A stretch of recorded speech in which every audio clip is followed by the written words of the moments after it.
بسم اللہ الرحمن الرحیم نحمدہ و نصلی و نسلم علی رسولہ الکریم۔ ناظرین محترم السلام علیکم۔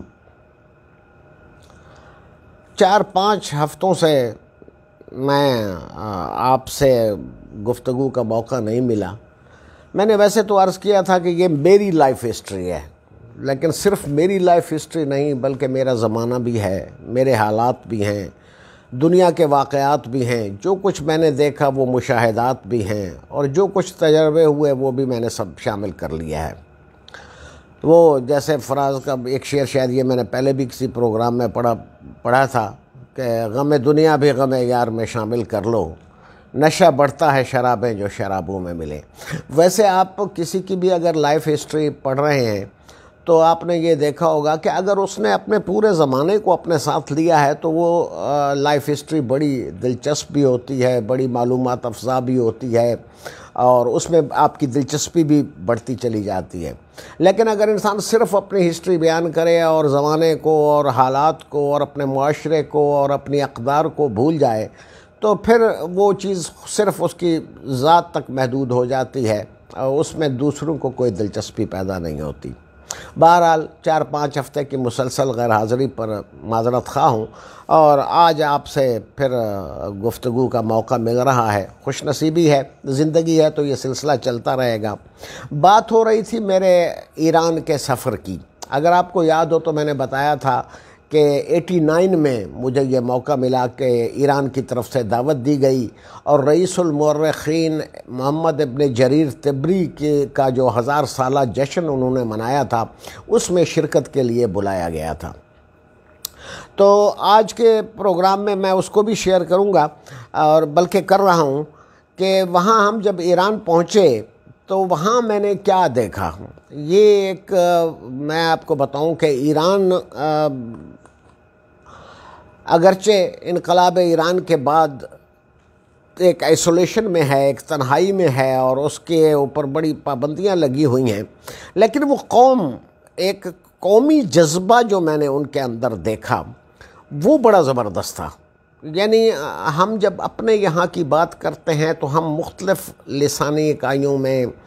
صوبائی اکائیوں میں، طبقاتی تضادات میں ہیں، لیکن وہاں یہ چیز محسوس نہیں ہوئی، بلکہ ہر شخص کو میں نے دیکھا کہ وہ اپنی قوم پر فخر کرتا ہے، اپنی تہذیب پر فخر کرتا ہے، اور اپنے اداروں کی تعریف کرتا ہے، اور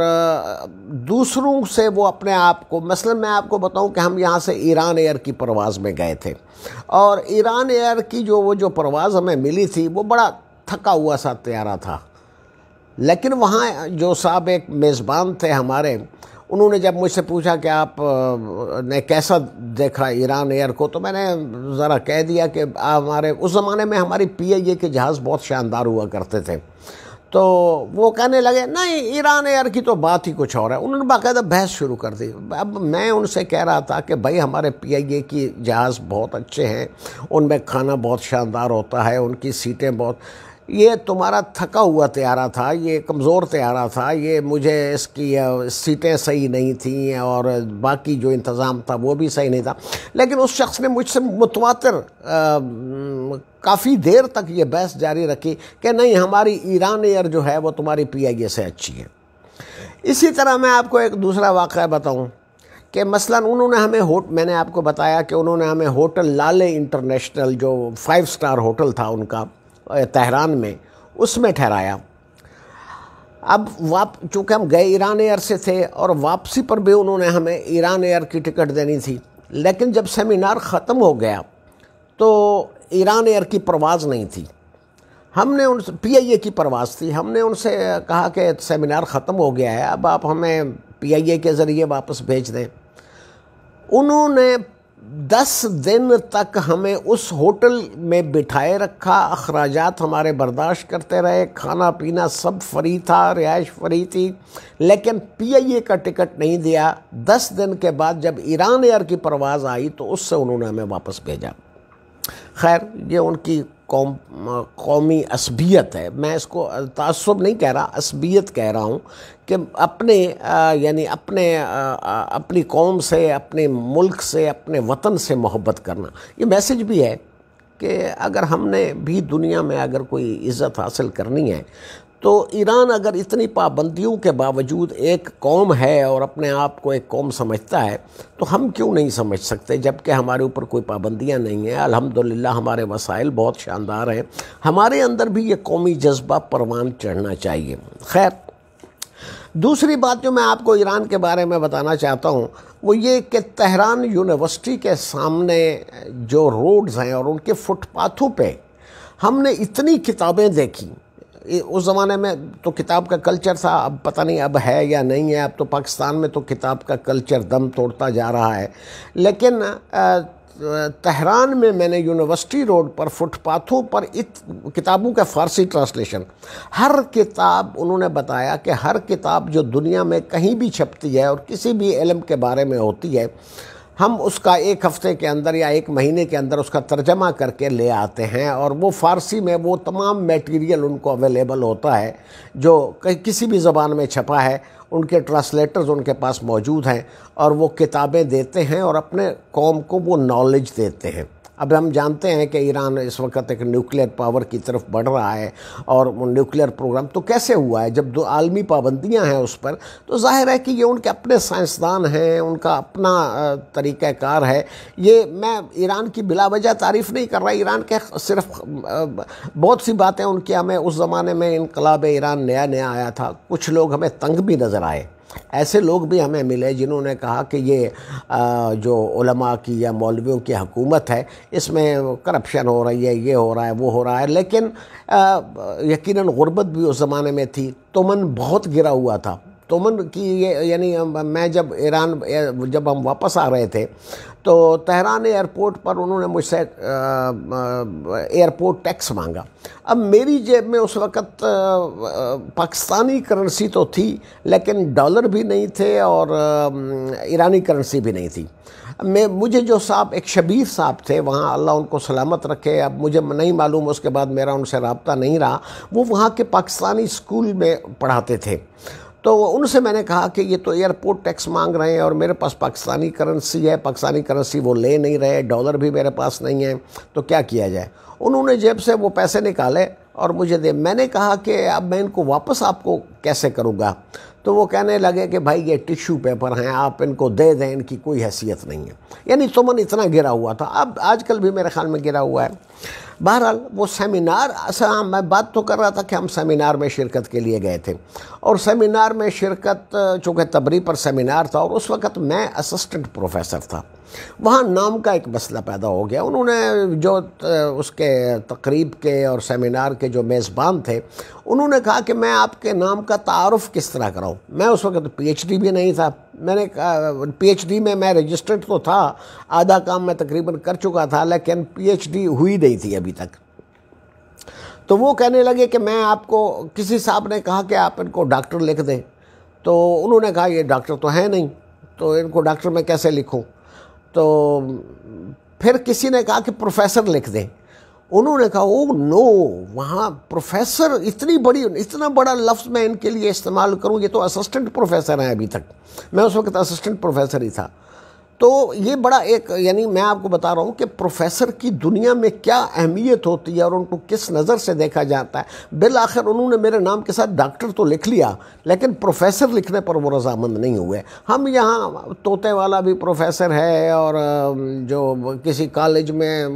لیکچرر ہے وہ بھی پروفیسر ہے، اور اس طرح سے جو ہے ہمارے یہاں پروفیسر کے لفظ کا بڑا استحصال ہوا ہے۔ یہ لفظ بھی اپنے وقت کے ساتھ ساتھ اپنی قدر و قیمت کھو دیتے ہیں، اور ہم سمجھتے ہیں کہ پروفیسر تو معمولی سا لفظ ہے۔ اور یہ بھی میں نے روایت دیکھی ہے کہ کچھ جماعتوں میں جو بڑے بڑے پروفیسروں کے نام آتے ہیں نا، وہ دراصل پروفیسر نہیں ہے، کسی نے 6 مہینے کسی کامرس کالج میں پڑھایا ہے، کوئی اسکول میں ٹیچر رہا ہے، لیکن ان کے نام کے ساتھ پروفیسر کا لفظ جو ہے وہ لگا ہوا ہے، اور ہم سمجھتے ہیں کہ یہ کسی یونیورسٹی کے پروفیسر ہی رہے ہوں گے۔ خیر، یہ باتیں تو اپنی جگہ پر، یہ تذکرہ آگے چلتا رہے گا ایران کے سفر کا۔ آج مجھے آپ کو ایک کتاب سے متعارف کرانا ہے۔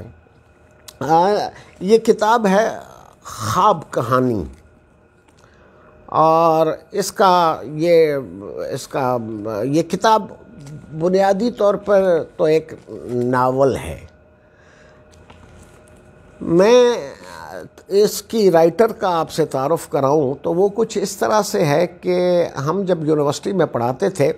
تو ہم سے تھوڑی سی سینئر ایک خاتون تھیں ہماری، ڈاکٹر فردوس انور قاضی، وہ ابھی بھی حیات ہیں اور ماشاءاللہ قلم قبیلہ کی سرپرست بھی ہیں، انچارج ہیں اس وقت وہاں کی، جو ان کا رسالہ قلم قبیلہ نکلتا ہے اس کی ایڈیٹر بھی ہیں، اور اس کے علاوہ ثاقبہ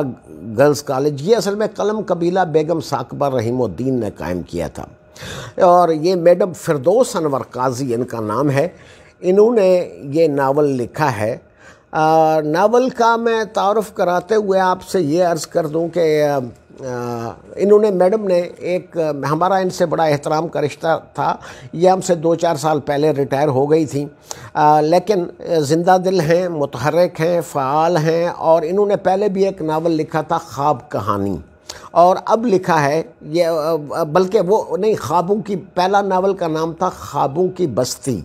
اور یہ ہے خواب کہانی۔ ان کا سبجیکٹ اردو فکشن ہی رہا ہے، افسانہ ناول اس پر۔ تو اس میں ناول